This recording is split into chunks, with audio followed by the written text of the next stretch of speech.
जय श्री राम। आप सभी भक्तों को आइए भक्तों, वीडियो के माध्यम से आपको हर रोज कुछ ना कुछ नई नई जानकारी हम देते रहते हैं। सबसे पहले तो आप हमारे यूट्यूब चैनल श्री बालाजी धाम खरखोदा को लाइक करें, सब्सक्राइब करें और शेयर करें। इस जानकारी को अधिक से अधिक साझा करें। आज आपको एक नई जानकारी देंगे। अब इस महीने हर महीने कुछ ना कुछ त्यौहार तीज हमारे यहाँ चलता है। हर अपने महीने का एक अपना ही अलग महत्व है। तो आइए आज आपको माघ मास के बारे में आपको जानकारी देते हैं। माघ मास में सूर्य नारायण जी उत्तरायण हो जाते हैं, और जब सूर्य नारायण जी उत्तरायण हो जाते हैं, स्वर्ग में देवताओं के लिए उत्तरायण का जो समय होता है वो 6 महीने के लिए, जो 6 महीने का समय होता है देवताओं के लिए स्वर्ग में, वो सवेरा होता है। कहने का मतलब ये, स्वर्ग में देवताओं के लिए उत्तरायण होने से 6 महीने का सवेरा हो जाता है। 6 महीने स्वर्ग में सवेरा रहता है जब सूर्य नारायण जी उत्तरायण में हो जाते हैं। तो आप माघ मास में क्या करें? माघ मास में सत्कर्म करें, पुण्य के लिए साधना करें और पद पुराण का पाठ करें, पवित्र तीर्थों में स्नान करें, क्योंकि माघ मास में किया हुआ स्नान आपके शरीर में कैसा ही भयंकर रोग होगा उसे समाप्त कर देगा। और माघ मास में अगर आप पवित्र तीर्थों में जाकर स्नान करते हैं तो आपको मानसिक शुद्धि तो मिलेगी, साथ में आपके शरीर में जो आदि व्याधि कोई रोग होंगे जो डॉक्टर की दवाई से भी ठीक नहीं हो रहे होंगे, ग्रह बाधा, भूत बाधा या अन्य कोई कर्मों के कष्ट का कोई बाधा होगी तो वो भी समाप्त हो जाएगी। और माघ मास में पद्म पुराण का पाठ करने का बड़ा ही अलग महत्व है, बड़ा ही मुख्य उद्देश्य है, उपाय है ये आपके जीवन को सफल बनाने के लिए। माघ मास में मौनी अमावस्या में मौन रह करके अपने पितरों का तर्पण आप करें, अपने पितरों का पूजन आप करें तो आपको कल्याण प्राप्ति होगी। और माघ मास में जो व्यक्ति जो भगजन मंगलवार के व्रत रखना चाहते हैं, वो अगर माघ मास से मंगलवार का व्रत आरंभ करते हैं तो उन्हें मंगलवार के व्रत से पूर्ण लाभ होगा। और माघ मास में पूर्णिमा का व्रत भी आप शुरू करें तो आपको पूर्णिमा के व्रत का एक त्वरित रूप से प्रभाव प्राप्त होगा। अगर कोई नया व्रत आप आरंभ करना चाहते हैं तो माघ मास में आप करिए, आपको इसका लाभ प्राप्त होगा। और माघ के महीने में एक विशेष रूप से आप शालिग्राम की स्थापना करें और उनका पूजन करें। माघ के महीने में माघ में विष्णु सहस्त्रनाम का पाठ करें या ब्राह्मणों के द्वारा आप कराएं। और माघ के महीने में एक विशेष कार्य आप एक काम करें, प्रातः काल में विष्णु सहस्त्रनाम का पाठ करें और शाम के समय शिव सहस्त्रनाम का या शंकर जी के सहस्त्रनाम का पाठ आप करें, आपको बड़ा ही पुण्य प्राप्त होगा। माघ का जो महीना है वो विष्णु जी का एक पावन पवित्र महीना है। माघ के महीने में स्नान के साथ साथ तिल दान करें और तिलों को शालिग्राम पर आप अर्पित करें, क्योंकि शालिग्राम शिवम सिद्ध हैं और शिवरी विष्णु जी का स्वरूप हैं। और तुलसी में जल अर्पित करें काले तिल मिलाकर के आप माघ महीने में, तो आपको पुण्य की प्राप्ति होगी। ये बात आप जरा याद रखिएगा।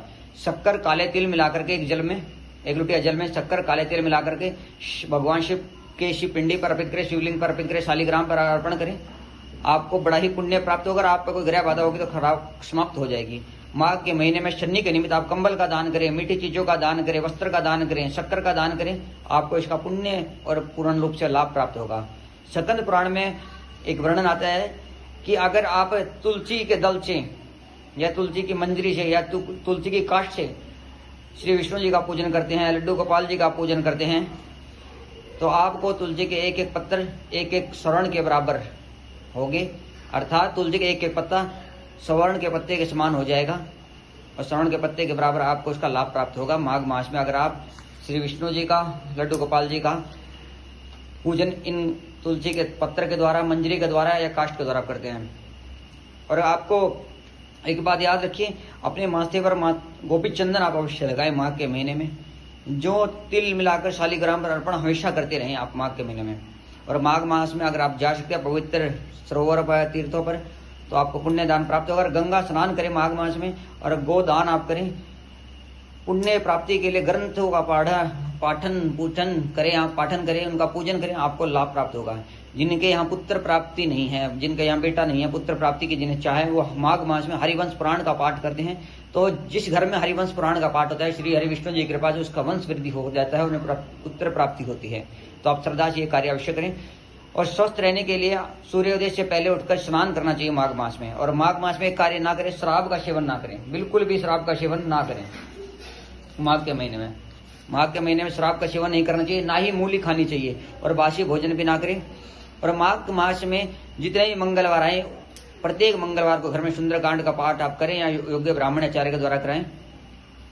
शनि के लिए मैंने आपको पहले बताया, कंबल का दान करें, जूतों का दान करें और नाम जप करें, भगवान का भजन पूजन करें। कोई नई साधना आप शुरू करना चाहते हैं तो माघ के महीने में करें।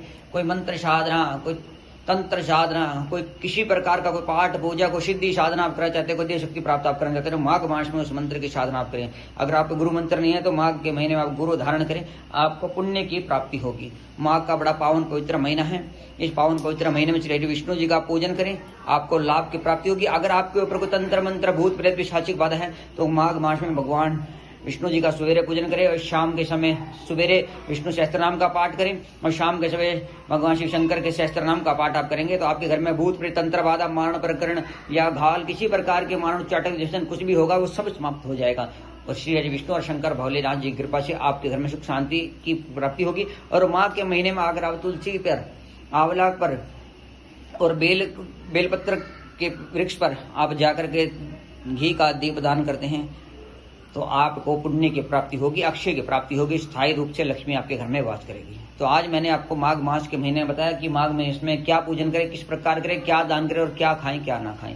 माघ मास में शराब ना पिए, मूली का सेवन ना करें, बासी भोजन ना खाएं और हो सके तो किसी अन्य दूसरे व्यक्ति का अन्न भी ना खाएं, तो आपका कल्याण होगा। तो आप सभी भक्तों को जय श्री हरि विष्णु जी की।